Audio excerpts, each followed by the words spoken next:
Hi, my name is Myah Pace, and today I will be presenting on my senior thesis entitled Resistance Through Resilience, Affordable Housing in San Diego's City Heights.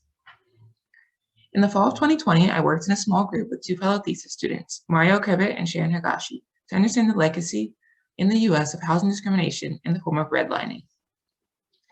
By definition, redlining is an illegal discriminatory practice in which mortgage lenders deny loans or insurance providers restrict services to certain areas of a community because of the racial characteristics of the applicant's neighborhood. Housing discrimination alone can be traced back to the official formation of the US. Redlining specifically began as an official practice in the 1930s and was not deemed illegal until the Fair Housing Act was passed in 1968. This quote by author Ta-Nehisi Coates speaks to the insidious nature of the redlining practice. White America is a syndicate arrayed to protect its exclusive power to dominate and control Black and brown bodies. Sometimes this power is direct, such as lynching. Sometimes it is insidious, such as redlining. America's power for so long has been racially and ethnically exclusive. City Heights is one of the thousands of US cities who has suffered socially, politically, and economically from lack of access, opportunity, and power.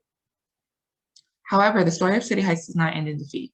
Before exploring the concepts and ideas that define my thesis, let's briefly explore the history of City Heights. Let's begin with the land acknowledgement. The land that is now City Heights was originally owned, inhabited, and cultivated by the Myah people. The land became established as City Heights in 1880. The Panama Pacific Exhibition in 1915 led to a great influx of immigrants in City Heights. And having just become home to many immigrants when redlining maps were published in 1924, City Heights was graded yellow and red. In other words, it was deemed an extremely undesirable area to purchase or sell a home. And finally, dating back to before the beginning of the redlining practice, community advocacy organizations such as the Community Development Corporation and the Mid-City CAN have worked hard to advocate for the diversity and development of their neighborhood to be protected and invested in. While City Heights is mobilized and fought to protect the people and the physical environments that define their neighborhood, the legacy of redlining continues to present new challenges for the community. While 86% of City Heights population identifies as non-white, the median income in City Heights is $42,000, nearly $37,000 less than median income in San Diego County. 40% of residents are foreign-born, and 40% of residents rely on public transportation to commute to work. These statistics may seem unrelated. However, my thesis project has been thoughtfully designed to center community and keep in mind the work that has already been done. City Heights is a community that embodies resiliency in every way, through infrastructural design, community advocacy, and collaborative innovation.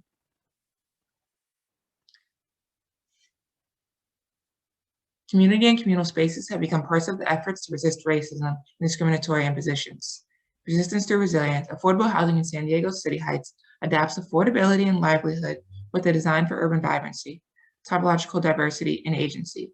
A multi-use structure provides the basis for interaction and exchange, illustrating that one use cannot function without attuning to the needs of the other and reclaiming communal space. So how has the history of redlining impacted cultural and communal space in City Heights? In 1983, Caltrans began construction to extend the I-15 freeway through the City Heights neighborhood, despite advocacy efforts to derail the project. The freeway displaced 5,000 residents and divided the City Heights neighborhood directly through its core. However, City Heights' consistent advocacy efforts led to progress. This urban scale drawing is constructed to highlight the way that community advocacy and support function in City Heights spatially. Specifically, in accordance with the redlining bounds, it is no accident that community organizations such as the SD Hunger Coalition and others listed on the wall are strategically placed near the I-15 freeway and the redlining bounds. Community support in City Heights has functioned historically as a means of survival within their urban environment. The yellow spokes apparent on the map highlight built environments where community operates at the center. Lastly, the 3D map functions as a commentary on what City Heights lacks, such as access to grocery stores, health services, and affordable housing. My exploration into the need for affordable housing in City Heights began with understanding the use of front yard spaces. Front yards in City Heights function as many things: an extension of living space, gathering space, gardens, storage, parking, security, and more. At the neighborhood scale, family zones are situated closely near nonprofit organizations in mural spaces, dedicated to inspiring the youth through a message of hope. In gaining a deeper understanding of city heights, I began to attune to urban spaces beyond the front yard to better understand how the urban environment works to support the City Heights community, keeping in mind my ultimate goal to encompass these multiple means of support through my design concepts and eventual site intervention.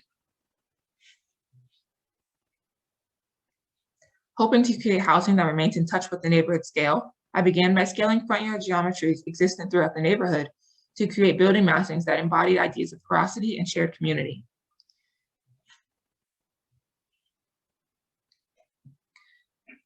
In this vignette, I hope to continue by centering ideas of affordability, community, livelihood, and access. Elevated walkways, shared green spaces, community centers, and businesses are all interconnected within my design. Further, simple bus stops are transformed into spaces for health services and commercial use. My structural massing contains both an outward and inward connection to the residents within the neighborhood and the neighborhood that surrounds them.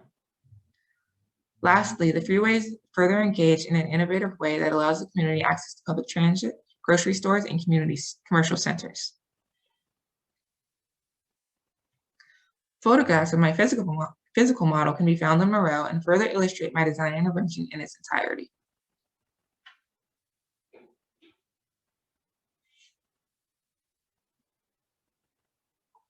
Finally, the affordability of mass timber and the modular nature of each unit that makes up the massing considers the idea of accessibility as it relates to my work.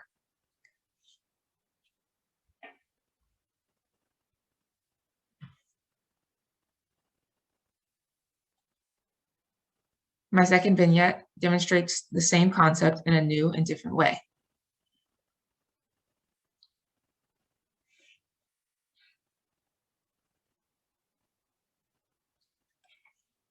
In closing, I want to extend a thank you to all of my classmates, Professor Jillian, and all of you for taking the time to be here for our thesis class today.